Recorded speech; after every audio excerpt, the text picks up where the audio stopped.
What happens when a mother becomes her son's personal bank for over a decade? Margaret stayed quiet, until she revealed she secretly owned the very roof over his head. What happened next taught him a lesson he'd never forget. Margaret Jensen never imagined her golden years would be spent counting receipts. Not for groceries or gas, but for loans. Small ones, big ones. Promises scribbled on napkins. Empty IOUs stacked next to her checkbook like confetti after a party she wasn't invited to. Each line item was a favor. Each dollar, a trust extended and broken in slow motion. Her son, Eric, once the pride of her life, had become a chronic borrower. And Margaret, against all instincts, kept saying yes. It started innocently enough. 10 years ago, Eric needed help with a down payment. Margaret had just sold the family cottage, and the proceeds were modest, but more than enough. She gave him the money without hesitation. For his future, she had told herself. For his family. But over time, the requests multiplied. Rent, credit cards, school fees, car repairs, vacations, a new television. Then came the business ideas. Eric had many of those, none of them grounded in anything beyond ambition and charm. He never paid her back. Not once. Margaret lived in the small guest room of the very house she helped him buy. It had once been framed as temporary, just until Eric and his wife got back on their feet.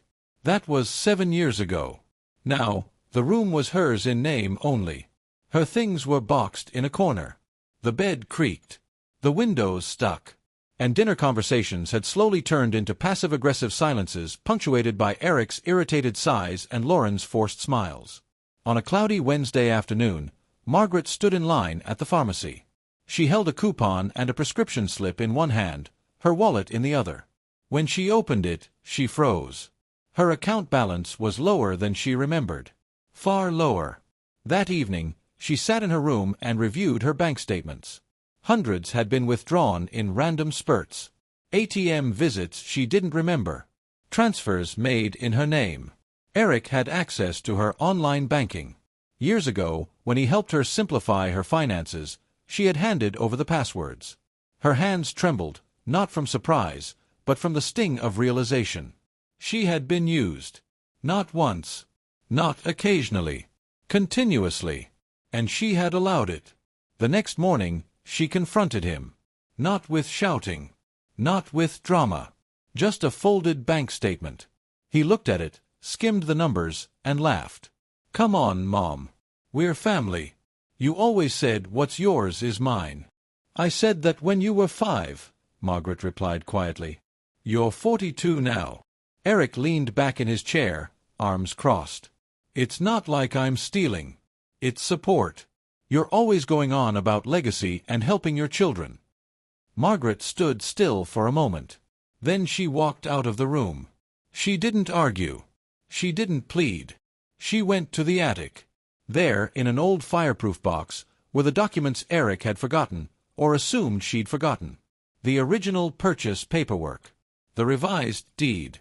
The notarized amendment from when he had lost his job and begged her to co-sign the mortgage to keep the house. She hadn't just co-signed. She had become co-owner. And after another year of covering his bills, Margaret had quietly refinanced the house herself when the interest spiked. Eric had signed the paperwork blindly, grateful at the time. That signature had transferred full control of the property to her. He had never bothered to read the fine print. She closed the box and carried it downstairs. She sat at the kitchen table and opened the documents one by one, placing them neatly on the table. Eric walked in moments later, still annoyed. What is this? Margaret pointed at the title. This is the house you live in. Yeah, I know. And this, she tapped a document, is your signature giving me control of it. Eric leaned in, confusion blooming across his face. No. That can't be right. Margaret handed him the folder. You signed it. You didn't read it. You were in a rush. That was 2 years ago. It was finalized 6 weeks later. I've been the sole owner since. Eric dropped into a chair. You're kidding. No. A long pause. Then, defensively, you wouldn't do anything. You're not that kind of person. Margaret looked at him, her eyes suddenly clearer than they had been in years. A mother protects her child, but a woman protects herself. Eric's jaw clenched. "You're bluffing." "Then read the paperwork," she said, and stood. She returned to her room, leaving him there with the weight of a truth he'd never anticipated. Outside, the clouds had parted. Inside, the winds had only just begun to shift. Eric didn't sleep that night. Margaret knew because she could hear the floorboards creaking past midnight, the sound of him pacing in circles in the kitchen, opening drawers, rustling paper. He was looking for a loophole, a missing clause, a reason to believe she was wrong. But there was none. And deep down, he knew it. By morning, the energy in the house had shifted completely. For years, Margaret had tiptoed around Eric's moods, accommodating his temper, his excuses, his constant need for support. Now, it was Eric who moved cautiously, as if uncertain of what might happen next. At breakfast, he entered the kitchen sheepishly. "You want coffee?" he asked, voice strained. "No, thank you," Margaret replied evenly. He nodded, poured a mug for himself, and leaned against the counter. "So, what are you going to do with it?" "I haven't decided," she said simply. Eric took a long sip. "Look, I know I've leaned on you a lot. Too much. But it's not like I meant to take advantage of you." Margaret set down her spoon. "You didn't mean to steal, but you did it anyway. Intent doesn't erase consequence." He sighed, rubbing his forehead. "I just thought you'd always be there. You always bailed me out." "That's the problem," she said. "I stopped being your mother and became your safety net." Eric didn't respond. He stood there for a while, staring into his mug, then turned and left without another word. That afternoon, Lauren returned from a weekend trip with the kids. She was all smiles and distracted chatter until Eric pulled her aside in the living room. Margaret didn't eavesdrop, but she didn't need to. The raised voices said enough. "She owns the house." "Since when?" "I signed it 2 years ago. I thought it was just to refinance." "You didn't read the documents?" "I was desperate, Lauren. We were behind on everything." A long silence. Then Lauren's voice, lower, more serious. "What do we do now?" The next few days were tense. Lauren became quieter, the children more reserved. Eric was suddenly more helpful, fixing the dripping sink in the kitchen, picking up groceries without being asked, vacuuming the living room carpets. Margaret watched it all silently. On the 4th day, he knocked on her door. "Can we talk?" She nodded. He sat across from her, hands folded in his lap. "I've started budgeting. I made a spreadsheet." "Good," she said. "I canceled some subscriptions we didn't need. And I've reached out to a friend about part-time work." Margaret waited. "I know it doesn't fix everything," he continued, "but I want to try. I want to be better." "That's not something you tell me," she said. "It's something you show me." "I understand." She opened a folder and handed him a paper. "This is a cohabitation agreement. It outlines expectations, rent, shared costs, boundaries. You'll sign it if you want to stay." Eric's eyes widened. "You want me to pay rent?" "Yes." "That's what adults do." He looked down at the paper, nodding slowly. "Okay. I'll read it." "I suggest you do. Carefully, this time." As he stood to leave, he hesitated. "Mom, I'm sorry. Truly." "I know," Margaret said softly. "But I'm not doing this for an apology. I'm doing it because I've finally remembered who I am." That night, Margaret sat in the living room, knitting in her favorite chair. The TV played softly in the background. The children crept down the stairs in pajamas, drawn by the sound of a baking pie in the oven. "Grandma," one of them whispered, "can we have some?" She smiled. "Of course." She cut slices and placed them on small plates. As they sat cross-legged on the rug, she looked around the room, the one she had helped build, protect, and now reclaimed. She had not raised her voice. She had not slammed any doors. But the message had been received. This was her house. And the terms of respect were no longer negotiable. Margaret sat at the dining room table with a cup of chamomile tea and a yellow legal pad. The late morning sun filtered through the window blinds, casting thin lines of light across the paper as she wrote. Line by line, she was compiling a financial audit, not of Eric's spending, but of her generosity. She started from the beginning. The down payment, $42,000. The loan to fix his old car, $1,800. Emergency dental bills for his daughter, $1,150. She remembered every detail. The night he cried after losing his job. The call at midnight asking for rent help. The birthday party they couldn't afford but threw anyway. Page after page, she wrote. The total stunned her. Not because she didn't expect it, but because seeing it in ink made the sacrifice real. $114,000. She looked at the number until her eyes watered. Then she folded the paper and tucked it into the file where she kept the deed, the will, and her cohabitation agreement. That afternoon, she walked to the bank and updated her account settings. New password. New PIN. New two-factor authentication. She canceled the old shared account with Eric. Opened a new one in her name only. She ordered a small safe. When she returned home, Eric was outside mowing the lawn. Lauren was on the porch, watching the children play. Margaret greeted them with a nod and went inside. In the kitchen, she found a note stuck to the fridge. Thanks for the grocery list. I grabbed everything. Eric. It was neatly written. The handwriting reminded her of when he was 10. Later that evening, Eric knocked on her door. Again. I signed the agreement, he said, holding it out. Lauren read it too. We're both on board. Margaret took it, scanned the signature, and nodded. We're going to start putting aside money, he continued. For the house. For bills.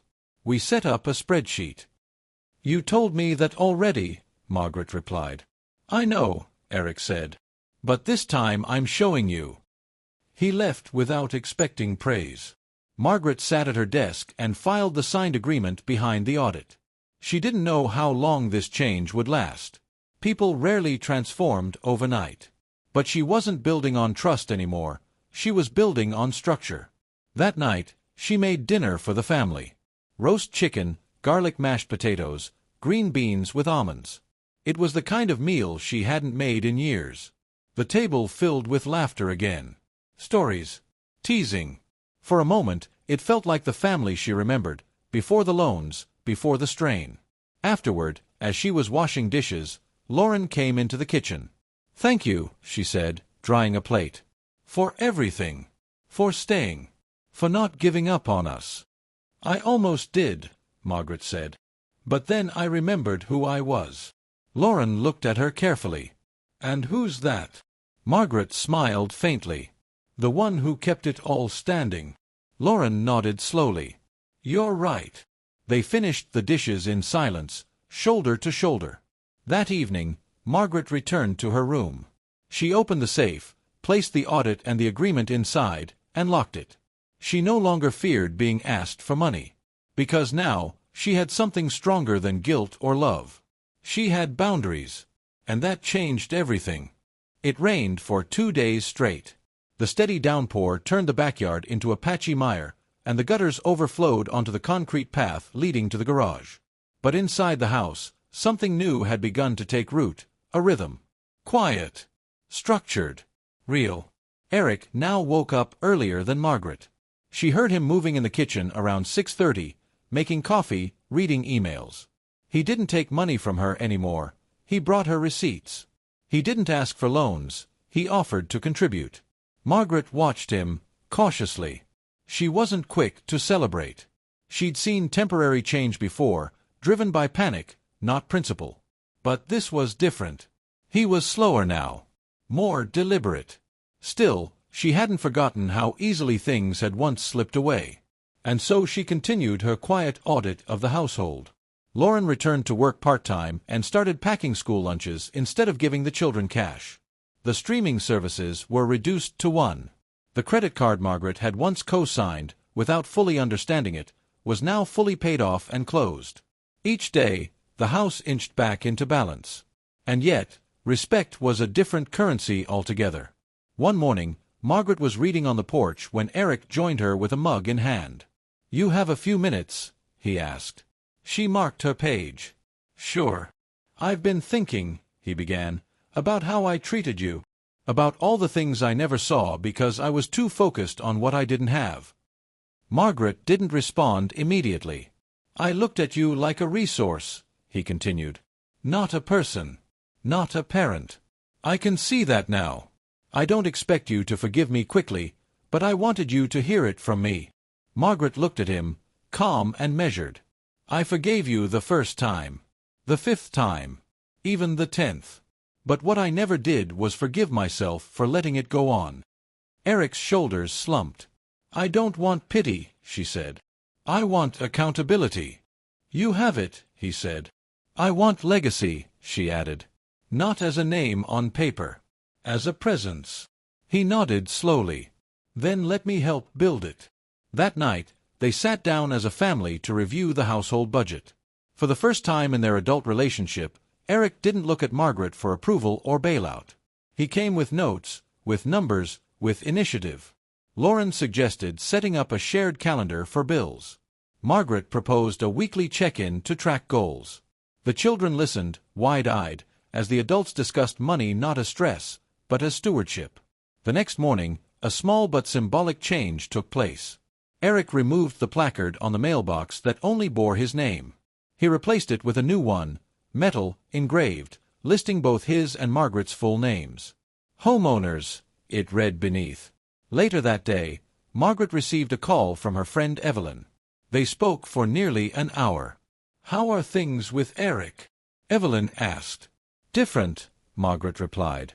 "Not perfect, but grounded. Did you finally teach him a lesson?" "No," Margaret said, smiling faintly. "Life did. I just gave him the mirror."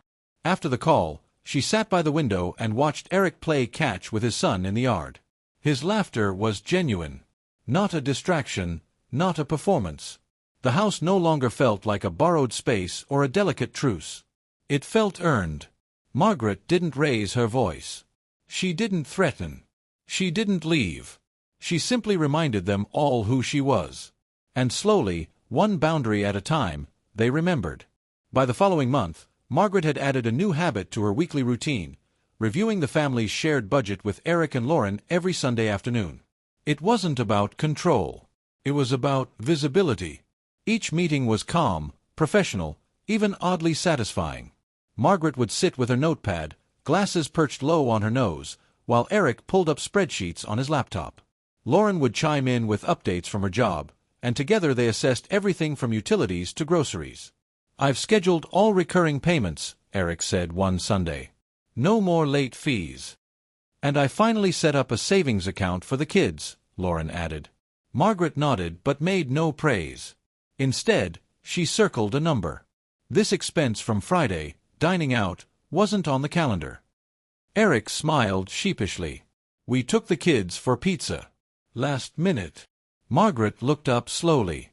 "Last minute is how debt begins." "I know. We'll add it to the ledger next time." She nodded again and moved on. No scolding. Just structure. The next day, Margaret visited the community center. She'd been invited to speak at a local workshop for retirees titled Finances, Family, and Fortitude. It had started small, just her and 2 other women, but the group had grown. Now, a dozen seniors gathered every other week to share stories, offer advice, and help each other reclaim their dignity. When it was her turn, Margaret stood at the front of the room with a stack of papers and a photo of her son. "My name is Margaret Jensen," she began. "And for 15 years, I was my son's personal bank." She didn't cry. She didn't dramatize. She explained. "Eric is a good man. But he was never taught to distinguish love from dependency. And I never taught him to distinguish support from sacrifice, until I had to." Heads nodded in solemn agreement. "I didn't throw him out. I didn't scream. I simply put the truth on paper and made it count."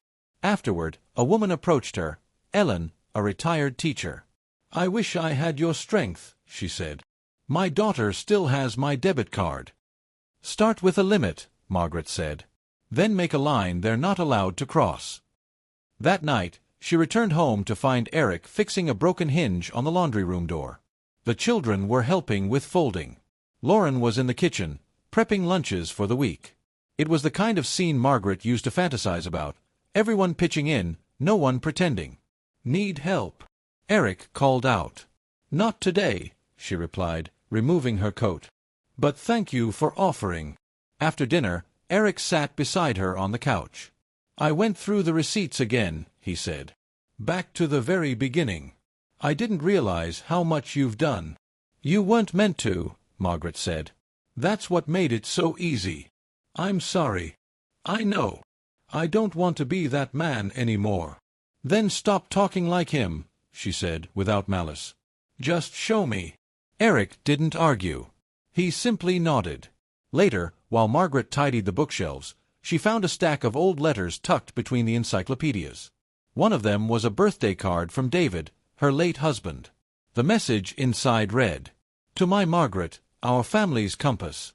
Even when we're lost, you never let us drift." She sat in her chair and held the card for a long time. It was yellowed at the corners but clear as ever. She wasn't bitter. She wasn't vindicated. She was simply centered. She had taken back what was always hers. Her role. Her place. Her power. And this time, no one would spend it for her. Summer arrived with a slow certainty. The air was thick with honeysuckle and the low hum of lawnmowers. Margaret sat on the porch swing most evenings, her tea cooling beside her as she watched the days stretch longer and quieter. Not dull, never dull, but settled. Eric came home on time now. His phone stayed in his pocket during dinner.